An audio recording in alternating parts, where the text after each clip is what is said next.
On today's episode of the NASM CPT Podcast with me, Rick Richey, I explore the traps, the Goldberg muscles, the muscles that are so big on some people that they don't look like they have a neck, but they do. It's just that their traps are exceptionally jacked. Notable in wrestlers and some combat sport athletes and like football and things like that. But that's just the upper traps. We're going to explore the upper traps, the mid traps, and the lower traps. We'll talk about their proximal and distal attachment points, also known as origin insertion. We're going to go through the joint actions and the different joints that they cross and they work, and then a little review on some of the exercises. All right, make sure that you like, follow, subscribe, and leave a 5-star review. Now here's the episode on exploring the traps. You're listening to the NASM CPT Podcast with Rick Richey, winner of the Share Care Emmy Award for Social Storytelling and the official podcast of the National Academy of Sports Medicine. Hey, y'all, and welcome to the NASM CPT Podcast. And today, we're going to keep exploring muscles, going to look at muscles and what they do, but we're taking it one muscle at a time. And this one's tricky because, like when we discussed the deltoids, there's several different parts of the deltoids, and each of those different parts do different things. Well, same thing happens with the traps. In fact, most people are very familiar with the idea that the traps have separate segments.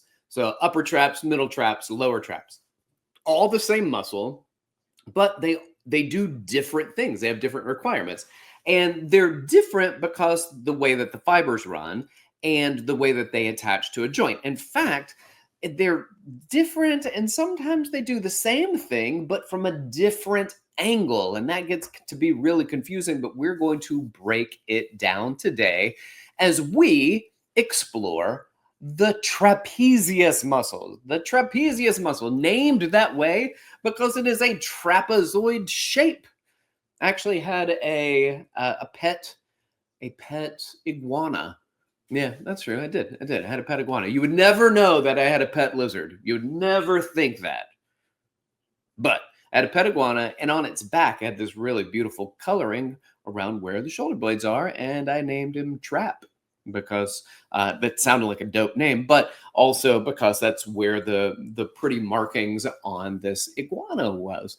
So the traps in this area, it's pretty extensive, the direction at which it runs. But before we get into the directions of them, let's just one more time explore the rules of muscle.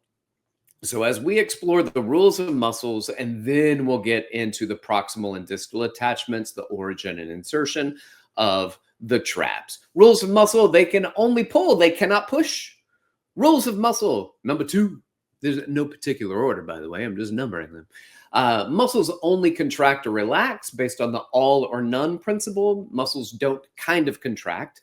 When a muscle fiber fires, it fires at 100% capacity. It's just you don't fire that many of them, and that allows you to refine movement. Muscles must have 2 attachments and cross at least one joint. So if it doesn't have 2 different attachments across a joint, then it can't really move joints. And these 2 points are known as proximal and distal attachment, my preference, but oftentimes also in literature, especially older literature, you will see origin and insertion. Muscles only directly move joints that they cross. Now, they can indirectly move muscles throughout the body, but they only directly move joints that they cross. Muscles work best in the direction of their fibers. And that particular rule comes in incredibly handy when we start talking about the traps. The traps have fibers that run in, well, we're going to say 3 different directions, even though there's a myriad of directions that it moves throughout that, but it's going to move in different directions. And then there's a soft rule. Insertion moves towards the origin, or the distal attachment moves towards the proximal attachment. And so that's not That's not a hard rule. That is just a generalization, but it's good to point out because in this particular case, it's the origins or the proximal attachments are going to be the spine. So getting the scapula to move towards the spine, getting the atlo-occipital joint to move so that we're moving towards the spine. We don't really plant our head and then start to move our spine towards that. So these are general rules, but they're important to know. All right, so let's get into the different movements of it. Now, the upper traps you're probably familiar with. Back when I was in high school and beyond, there was a wrestler. His name was Bill Goldberg. And Bill Goldberg had the biggest traps you ever seen on a human being before.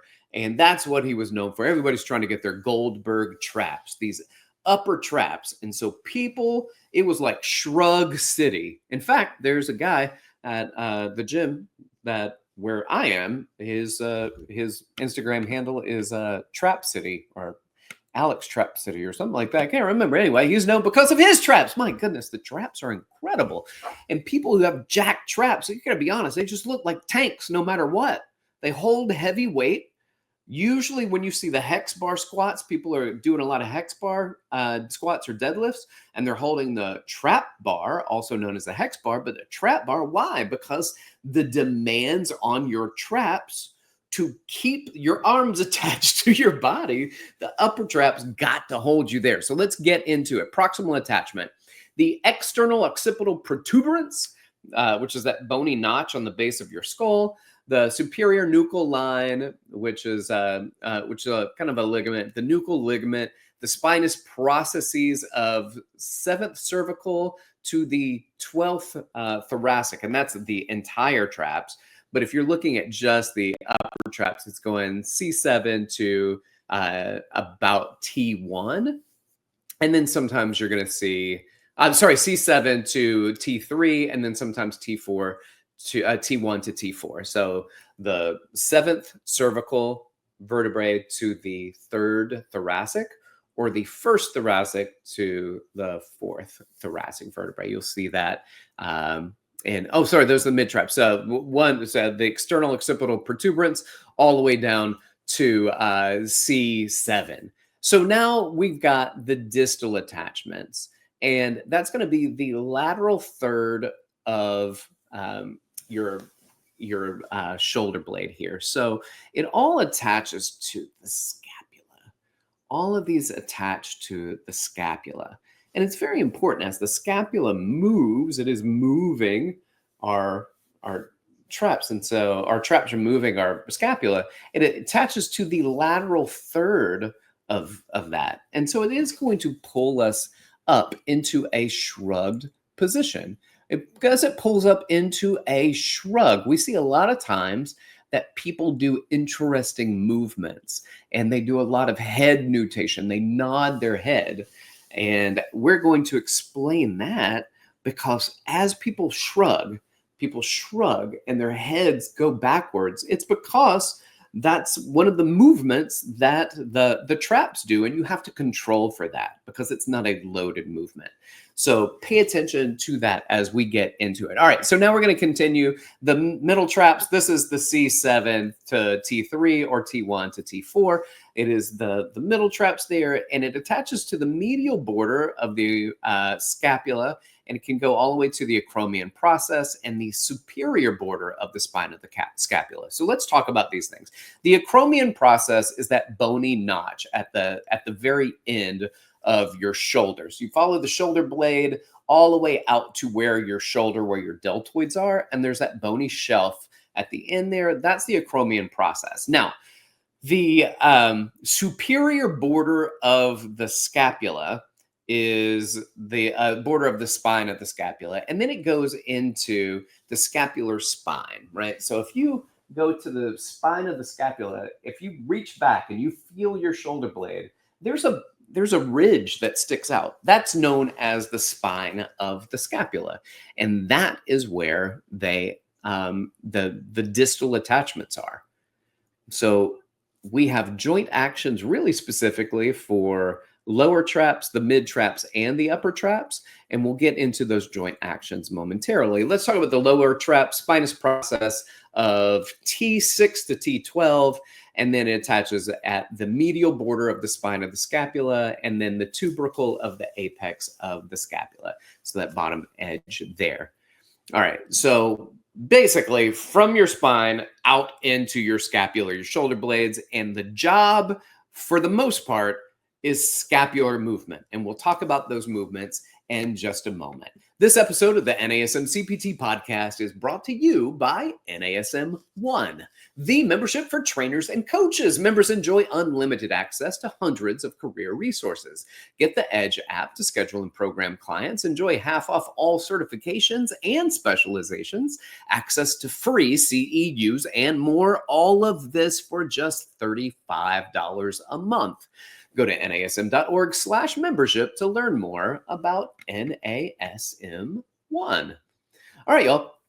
We've got this movement of the upper traps we've got to pay attention to. So we got the upper traps, these superior fibers, which are running from that external occipital protuberance down and into the scapula. And they do very important exercise. They elevate the scapula. They create that shrug. So if you've done exercises, you've done shrugs, if you've ever done deadlifts and you're like, why are my traps sore? Then that's why. If you've done loaded carries, again, the weight is pulling you down. The muscles of your upper traps, even if you're not elevating, is working its hardest to keep your arms and your scapula attached to your body. So those muscles are going to engage incredibly hard and they can get sore, but they are our shrugging muscles. If we look at a concentric action, it is elevation of the scapula. In fact, you can do it, keep your chin tucked, you'll probably feel it more. Shrug, and you'll feel those upper traps firing. Now, the upper traps also have the ability to do and assist with retraction of the scapula, even though you're going to see the middle traps, that's really more their bag, but all the traps have the ability to assist with scapular retraction. Great for exercises like cobras, rows, as we go into retraction for those exercises, but also at the scapulothoracic joint. Scapulothoracic is where the scapula is on top of the thoracic spine. It can go into upward rotation of the scapula. So if you're watching this on YouTube, for those of you in the podcast, just want you to try to visualize it. I have my hands just, fingers straight up in the air right in front of me, as if they are my scapula. They are my shoulder blades. And as I lift my arms up, the scapula rotate upward. As I put my arms down, my hands rotate down. So do my scapula. Well, as I raise my arms up, this movement that you see in my hands is an upward rotation of the scapula. And the upper trap is one of three major muscles that do upward rotation of the scapula. One of the other things, the other muscles that do it, is the lower trap, which seems to be in opposition, but it does have a concurrent movement that works in upward rotation of the scapula. So upper traps, scapulothoracic joint, elevation, retraction, and upward rotation of the scapula. Well, we've got two other joints here. And basically, if you were to say, oh, it moves your head and moves your neck, and it does do that, but we're going to look at the atlanto-occipital joint. So the atlanto-occipital joint, remember the occiput, or the external occipital protuberance, is that bony notch. The base of the head is the occiput, and the atlas is C1. Why? Because C1, much like the character Atlas, is holding up the world. So C1 is known as Atlas, the one that holds up the head. And it's a vital responsibility. And there's movement that takes place at that atlanto-occipital joint. And so again, when you see people doing shrugs, and as they shrug up, they extend their head, one of the reasons they do that is it makes the exercise easier. Instead of moving the shoulder blades higher up to get closer to the occiput, You just move the occiput down where your head's not loaded, and it makes the exercise easier. My suggestion, don't do it that way if you want to work your upper traps more. Keep the chin tucked, keep the shoulder blades retracted a bit, and shrugging up as high as you can without nutating, without nodding your head up towards the sky. And the only way that would work is if you held a dumbbell in your mouth, and when you lift it up, maybe it would work. And don't do it. Erase all that. Just try not to let your head move when you're doing your shrugs. Also, there's a tendency, there's the atlantoaxial joint. So C1 and C2 is the joint, and there's rotation there, and it creates rotation at that joint. So it's a contralateral rotation. So that means that if my head turns left, it is my right trap that assists with that. If my head turns to the right, it is my left trap that assists with that. And that's important to know, because if I want to stretch my upper traps, then I need to plant my shoulder down. And sometimes I'll do it by taking my arm, putting it behind my head. And I'm going to lean away, because it can side bend me. It can lateral flex my head and neck, ipsilateral side. So it can side bend me, but it also rotates away. So if I want to stretch this side, if I want to stretch my right side, I want to lean to my left, keep my chin tucked, and look up to my right. And that is how I'm going to get a good stretch for my upper traps. Now, with that being said, I'm usually pretty careful with how much stretching I do in the neck. And so I like to do active stretches in the neck. I don't like for people to have their necks passively stretched. But active stretching, I feel pretty comfortable and confident in. And you're not going to be stretching somebody's neck anyway. General, just don't do it. Then having them actively stretch their own upper traps and just keep them from jutting their head forward. You want to keep them in a chin tucked position. Great. So then we're moving now. So it's a lot of joint actions. We've got scapulothoracic elevation, scapulothoracic retraction, scapulothoracic upward rotation. We got atlanto-occipital extension of the head and neck. We got lateral flexion, same side, ipsilateral flexion. And then we have contralateral rotation. That is a lot of joint actions for one muscle to do.